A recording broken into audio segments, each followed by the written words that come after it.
Вьетнамның мектептегі білім беру жүйесі оңтүстік шығыс Азиядағы ең табысты жүйелердің бірі болып саналады.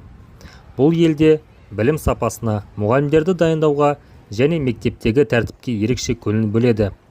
Соның нәтижесінде вьетнамдық оқушылар халықаралық білім беру зерттеулерінде жоғары нәтижелер көрсетіп келеді. Осы білім беру жүйесінің бір көрінісінің Нячанг қаласындағы Чуонг Ли Тэ Чонг жоғары мектебінен көруге болады. Бұл қаладағы беделді мемлекеттік мектептердің бірі. Онда 10-12 сынып аралығында шамамен 2000 оқушы білім алады. Менің Вьетнамға жасаған сапарым барысында осы мектепке барып, жергілікті білім беру жүйесінің жақынырақ танысу мүмкіндігіне ие болдым. Мектептің география пәнінің мұғалімі Хо Thi Thu Thuy ханмен сұхбаттасып, Вьетнамдағы оқыту ерекшеліктері, мұғалімдердің рөлі және оқушылардың мектеп өмірі туралы қызықты ақпарат алдым.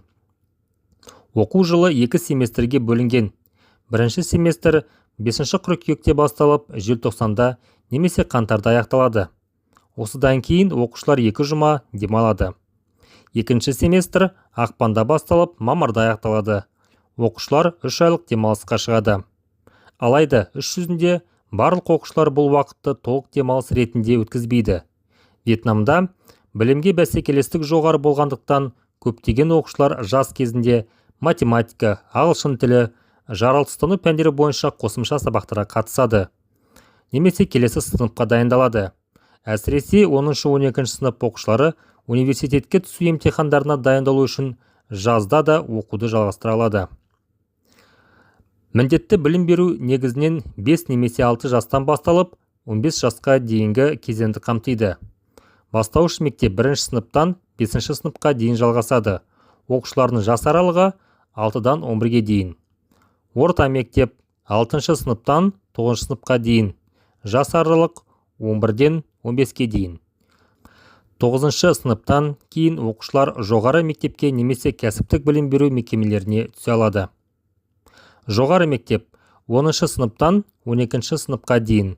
Оқушылардың жас аралығы 15-18. Бұл кезең университетке дайындық кезең болып табылады.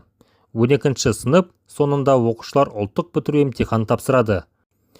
Оның нәтижесі университетке түсуге мүмкіндік береді. Вьетнам мектептеріне тән ерекшеліктер.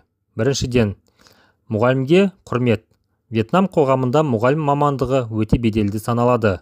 Оқушылар ұстаздарды құрметтеп, мектеп тәртібін сақтауға